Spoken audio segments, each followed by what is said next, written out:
She's pregnant, Janelle. It's your duty. She's family pride. That's what my mother said, smirking, when I walked up to my own front door and found the locks changed. Not a joke. Not a mistake. While I was at work, they had packed up my belongings, stuffed them into storage without asking, and handed the keys to my house to my stepsister, Anna, the golden child, the pregnant one, the one who'd never worked a full-time job, but somehow always had a new phone, a new boyfriend, and a new excuse. And me? I was just the one with a salary, benefits, and a mortgage in my name. They didn't even call. No warning. No conversation. I found out when I tried to unlock the door after my shift at the hospital, and my key didn't work.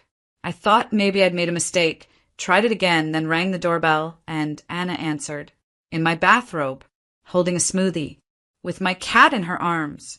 Mom said you'd understand, she said, shrugging. You're good at handling stuff. Behind her, I saw her boyfriend on my couch.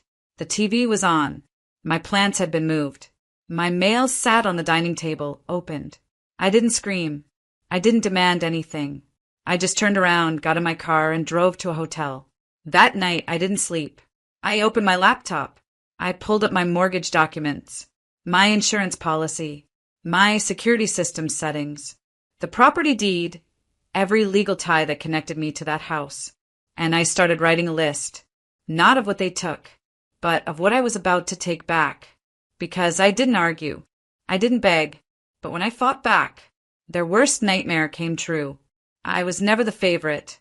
Not after Mom married Frank, my stepdad, when I was 9. Before that, it was just the two of us. She worked hard, loved harder, and used to braid my hair while telling me I could be anything. But after the wedding, that version of her faded like old wallpaper.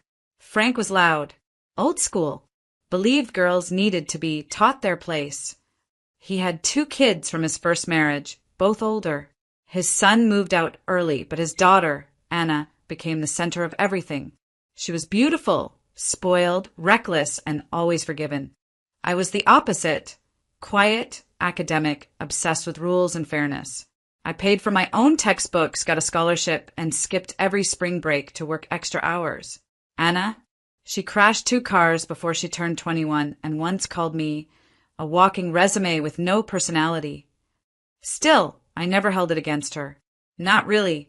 I thought eventually if I just kept being dependable, they'd see my value. They didn't. Mom and Frank loved bragging about me to neighbors. Our doctor girl, our stable one, but behind closed doors, I was the default support system.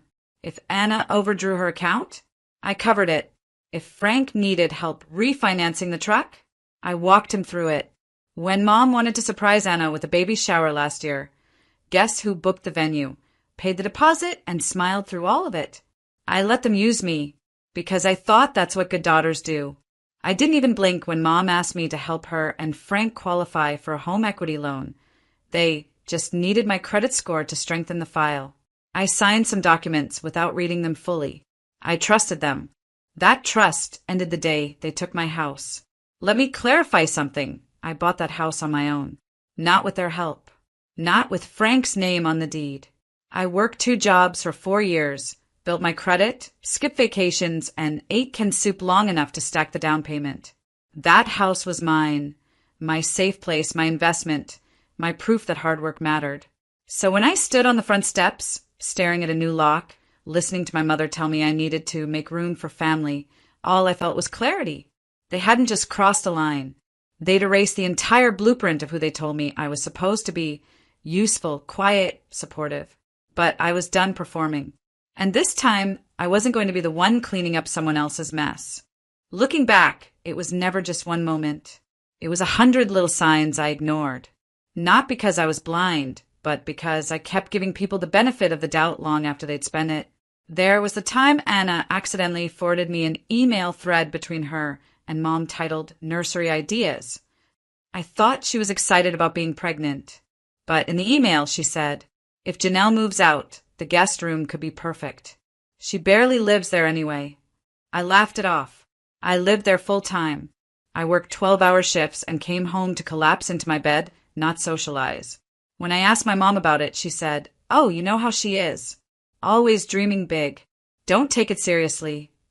Then there was the time Frank asked for a copy of my house key, just in case of emergencies.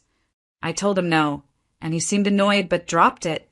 Later, my mother gave him one just for safety. I took it back and changed the code on the garage. They both acted like I was paranoid. "We're family," Mom said. "What are you so afraid of?" Turns out, I was afraid of exactly this.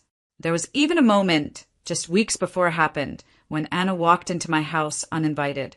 She claimed she thought Mom was here. She sat on my couch, turned on my TV, helped herself to snacks, and left her muddy shoes at the door like she owned the place. When I confronted her, she rolled her eyes. "Geez, Jill, you've got enough space for a dozen people." I didn't see it then, but now I do. They were preparing, planting the idea that the house wasn't truly mine, that I was just holding it until someone more important came along. Pregnancy had become their trump card. Anna being pregnant made her suddenly delicate. Holy, entitled, the future of the family, as Frank put it during a dinner I paid for. They didn't ask me if I was okay. Didn't ask if I wanted to help. They expected me to bend. Quietly. That was the moment I understood. This wasn't just a house. It was about control. And taking it back wasn't going to be about yelling or drama. It was going to be methodical, legal, precise, because I wasn't going to fight them on their level. I was going to make sure they never saw me coming. I didn't confront them. That would have been giving them exactly what they wanted, a scene. Something to twist. Something to make me look like the unstable, selfish one. So instead, I stayed quiet. And I made a plan. The first thing I did was go through the paperwork. I still had every email, every contract, every document tied to that house. I hadn't been careless, just trusting. But even in trust, I'd kept records. The deed? In my name only. Frank and Mom had co-signed for the original equity loan, but I'd paid it off. Anna's name was nowhere. There was no lease, no rental agreement, nothing formal tying her or her boyfriend to the property. In the eyes of the law, they were trespassers. Next, I called a lawyer, not a cheap one. A real estate attorney named Mr. Greaves, who specialized in unlawful occupation and family fraud. I booked a consult and brought everything. The security footage from the day I was locked out, the messages, the emails, and the footage from my doorbell cam showing Anna unlocking the door after my mother left. He read through the documents, then looked at me and said, "They just handed you a winning case. Most squatters try to hide. Your family handed you proof." He drafted the first letter that same day, a formal cease and desist, followed by an eviction notice that would be legally served within 72 hours. Then I called the utility companies. One by one, I reactivated the bills, but not to pay them. No, I reactivated them in my own name and added service alerts for any tampering. If they tried to switch anything without my approval, I'd get notified. The moment the eviction was processed, I planned to have them all cut off again, legally. Next came the locks. I scheduled a locksmith for the exact hour the eviction would finalize. And I didn't stop there. I also changed my security system settings, silently activating cameras in every corner of the house, giving me full visual access from my phone. I could see every time Anna used my microwave, every time her boyfriend sat on my couch, every time she threw her feet up on my coffee table like it was hers. I wasn't just taking notes. I was building a timeline and a case. Meanwhile, I stayed at a friend's house across town. I didn't tell anyone, didn't post on social media, didn't engage with the frantic messages I was now getting from Mom, who suddenly wanted to talk this out as a family. It was never a family decision when they changed the locks. But now that I had the upper hand, now it was supposed to be about love. I smiled at the voicemail. "We just want to move forward," she'd said. And I was going to help them do exactly that, just not in the direction they expected. The eviction notice was delivered on a Tuesday morning by a sheriff, not a phone call, not a warning. A uniformed officer knocking on my front door to inform them they had 72 hours to vacate the property or be forcibly removed. I watched the whole thing from my phone, my security cameras catching every second. Anna opened the door in one of my old t-shirts, her hair in a messy bun. She looked half asleep, still holding the smoothie she probably made with my blender. Behind her, her boyfriend hovered awkwardly. I watched as the officer handed her the envelope. Her face shifted in real time, confusion, disbelief, then pure panic. You can't be serious, she shouted. My mom said this was my house. I'm pregnant. Where am I supposed to go? She called my mom within seconds. I know because 5 minutes later, I got a voicemail. Janelle, my mother said, her voice cold and clipped. This is beneath you. Family doesn't evict family. I didn't respond because family doesn't steal your home while you're at work. The next day, I got another message, this time from Frank. You're blowing this out of proportion. It was just temporary. She needed a safe place while she gets on her feet. Oh, now it was temporary? Funny. That's not what they said when they moved my things into storage without asking and told me to be proud of giving up my house for the future of the family. That phrase still makes my skin crawl. I drove by the house once, not to gloat but to confirm. The front yard was trashed. My garden was overgrown. The windows were open even though the AC had been shut off. The place didn't look like a home. It looked like a shell, like what they left me with. On the third day, the final deadline, they still hadn't left. So I let the sheriff handle it. They were escorted out with suitcases and backpacks, Anna in tears, Frank cursing the law, and my mom silent. For the first time in years, she had nothing to say. No script. No guilt trip. No justification. Just defeat. That afternoon, I had the locksmith change the locks again, replace the keypad, reset the security system, and walked into my home for the first time in nearly 2 weeks. It was a mess, but it was mine again. And this time, I wasn't opening the door for anyone who thought they could take it from me. 3 days after the eviction, the silence broke. Not from my mother, from Anna's boyfriend. A long, desperate text arrived out of nowhere. I know we didn't handle things right, but she's pregnant and we have nowhere to go. Could you at least let us stay until the baby comes? Please. She's not okay. Not okay. Neither was I when I found strangers in my kitchen.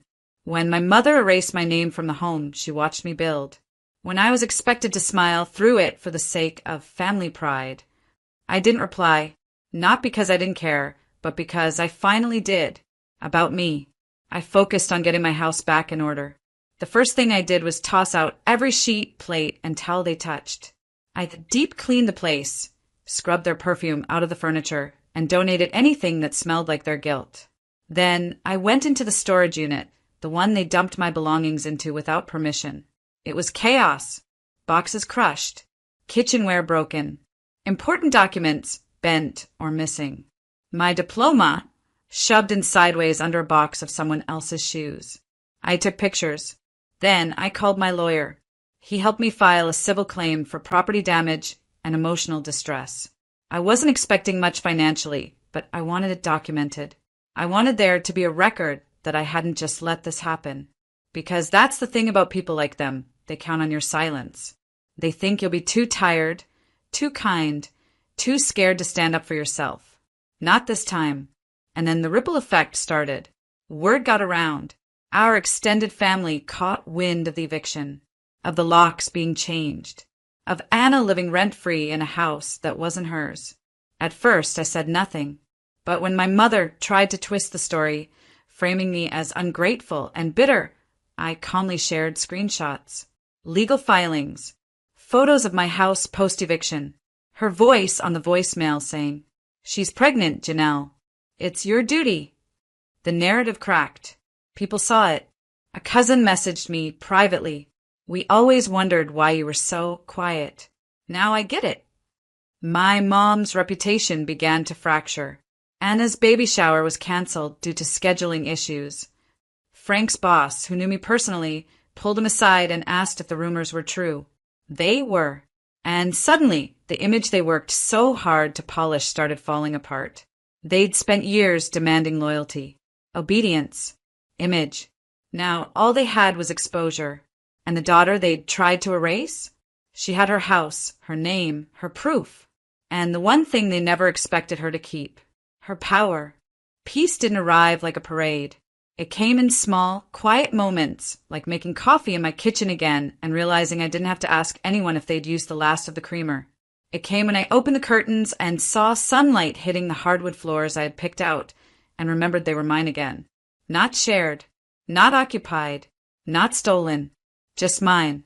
The first night back, I sat on the floor of my bedroom. No bed frame, just a mattress, a blanket, and my cat curled up at my side. The house echoed differently now.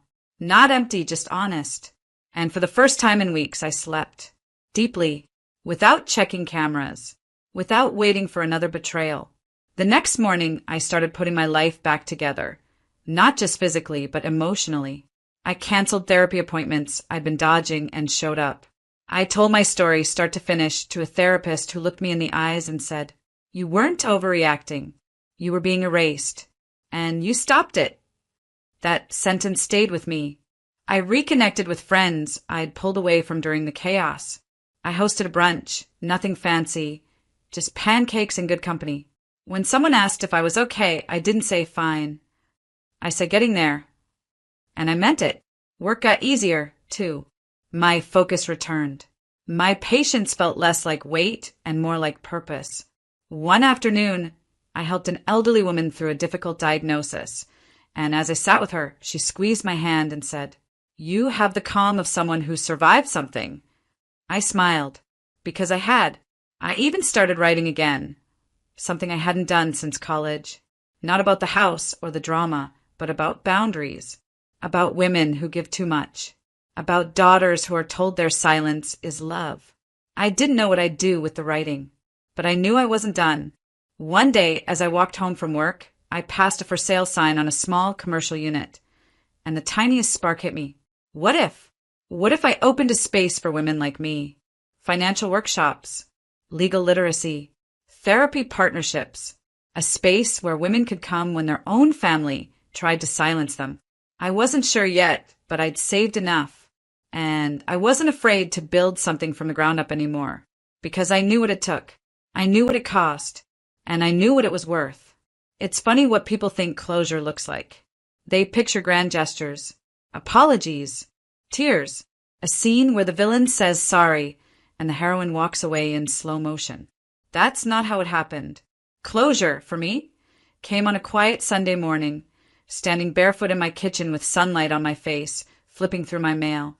Among the bills and local flyers was a small envelope, no return address. Inside was a card. "We didn't handle things right. I hope someday you understand that everything we did was for Anna's future. Mom." No apology, just deflection in cursive. I placed the card on the counter. Didn't shred it, didn't burn it, just left it there, like a piece of furniture in someone else's house. It didn't belong to me anymore, because I finally understood something I wish I'd known years ago. Being related doesn't mean you're family, and being family doesn't mean you're entitled to someone else's sacrifice. They taught me how to shrink, how to stay quiet, how to carry weight that wasn't mine. But in trying to take everything from me, they handed me something else. Clarity. The locks they changed on me, I replaced them with stronger ones. The home they invaded, I reclaimed every inch. The version of me who would have begged for understanding, she doesn't live here anymore. In her place stands someone who chooses herself, not out of spite, but out of survival. I still don't know where Anna ended up. I hear whispers, a motel out of town, a breakup, a GoFundMe page I didn't click. I don't wish her harm. I don't wish her well. I just don't wish anything. And that is peace. I sit on my porch now some nights, journal in my lap, cat in my arms, thinking about how close I came to letting them write my story for me. But now I know better. I'm the author. I'm the owner. And I'm the door that no longer opens for people who knock with entitlement in their fists. There's a new welcome mat outside. It says, no guilt, no games, no second chances. Some people might say that's cold, but I say it's home.